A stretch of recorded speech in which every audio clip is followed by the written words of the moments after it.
Pernah nggak sih Anda merasa rutinitas ke gereja setiap minggu itu kok rasanya hampa ya? Kayak apa sih sebenarnya tujuan utama kita berkumpul di sini? Nah, di pembahasan kita kali ini, kita bakal membongkar habis-habisan soal satu panggilan tertinggi buat kita semua sebagai jemaat lokal, yaitu mengambil bagian dalam pelayanan misi. Ini bukan sekedar rutinitas loh. Ini adalah panggilan buat kita bangun, bergerak, dan menjalankan misi paling besar yang pernah dipercayakan ke umat manusia. Yuk kita mulai! Oke, mari kita selami fondasi dari semuanya. Kalau kita baca Amsal pasal 3 dan Matius pasal 28, jelas banget dibilang kalau pelayanan misi itu bukan cuma program sampingan gereja atau hobinya orang-orang tertentu saja. Sama sekali enggak. Ini adalah amanat agung. Ini benar-benar mandat ilahi dan perintah langsung dari Tuhan Yesus sendiri sesaat sebelum dia naik ke sorga. Ingat, dia itu nggak ngasih saran loh. Dia ngasih komando yang super jelas buat pergi dan jadikan semua bangsa muridnya. Dan seperti yang ditekankan dalam Amsal, ini juga soal bagaimana kita memuliakan Tuhan, menggunakan harta dan hasil pertama kita untuk secara aktif mendukung pekerjaan tersebut.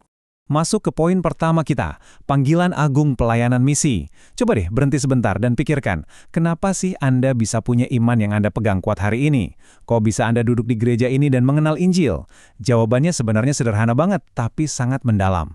Anda dan saya bisa percaya hari ini itu murni karena di masa lalu ada hamba-hamba Tuhan, para utusan misi yang rela dan taat membawa berita keselamatan itu sampai ke nenek moyang kita. Bayangkan saja, gereja kita ini eksis karena pelayanan misi. Iman kita ini benar-benar buah dari pengorbanan keringat dan darah para misionaris terdahulu. Tapi, mari kita hadapi realitas yang ada sekarang. Kalau kita bandingkan nih, jujur aja tragis banget. Di satu sisi, gereja mula-mula mengalami pertumbuhan yang luar biasa meledak. Kenapa? Karena misi adalah detak jantung mereka.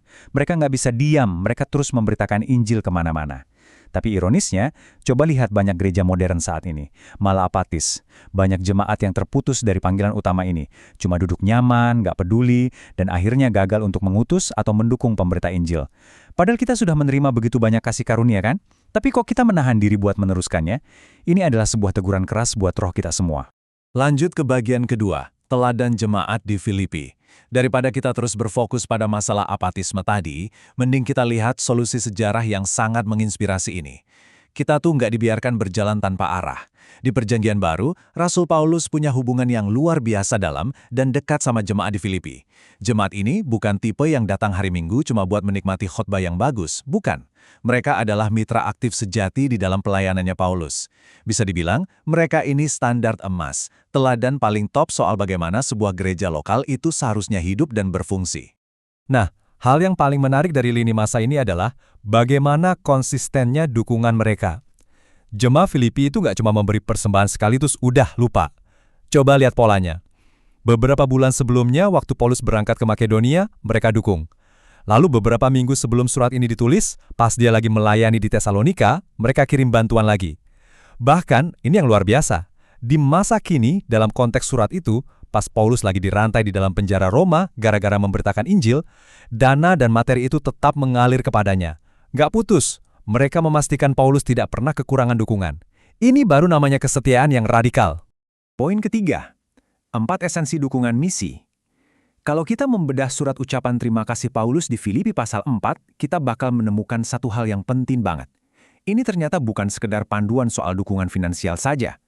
Paulus sedang membahas 4 realitas spiritual yang luar biasa, yang otomatis terjadi ketika sebuah jemaat lokal benar-benar mengambil bagian dalam misi. Yuk kita jabarkan esensinya satu-satu. Pertama, buah dari iman.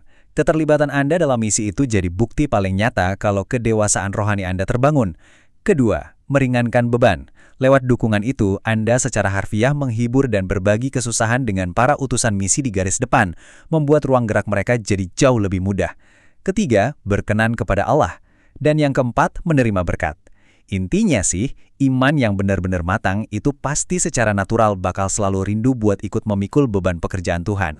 Menyambung poin ketiga barusan, di Ibrani 13 ayat 16 mengingatkan kita kalau pengorbanan yang seperti inilah yang berkenan kepada Allah. Pemberian jemaat Filipi itu bahkan disebut sebagai suatu bau yang harum, yang mana ini mengingatkan kita banget dengan konsep pengorbanan kudus di Perjanjian Lama. Jadi intinya gini, waktu Anda memberikan dana atau dukungan apapun buat seorang utusan misi, di mata Tuhan, Anda itu sedang memberikan ibadah yang murni langsung kepadanya. Bayangkan, pengorbanan Anda itu menggetarkan hati Tuhan.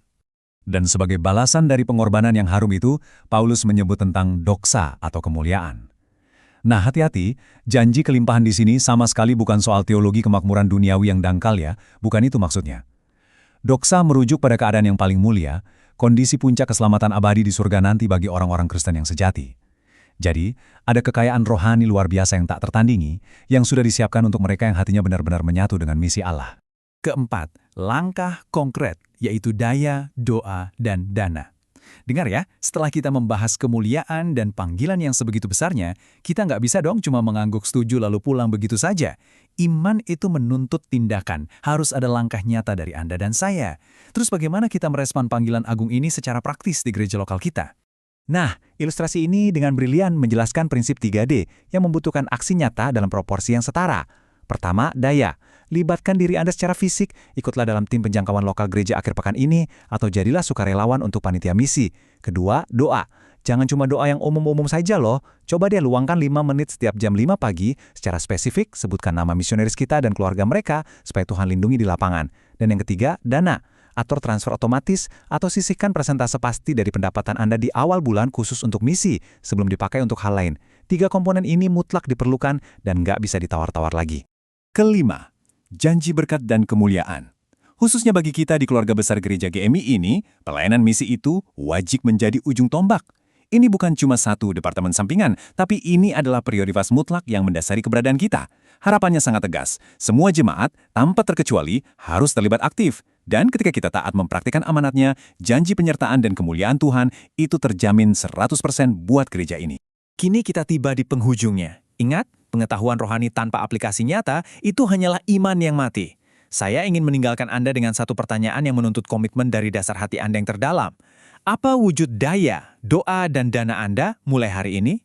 Apakah Anda akan terus memilih untuk diam seperti gereja modern yang apatis, atau bangkit menjadi jemaat yang berbuah lebat dan memancarkan bau harum di hadapan Tuhan?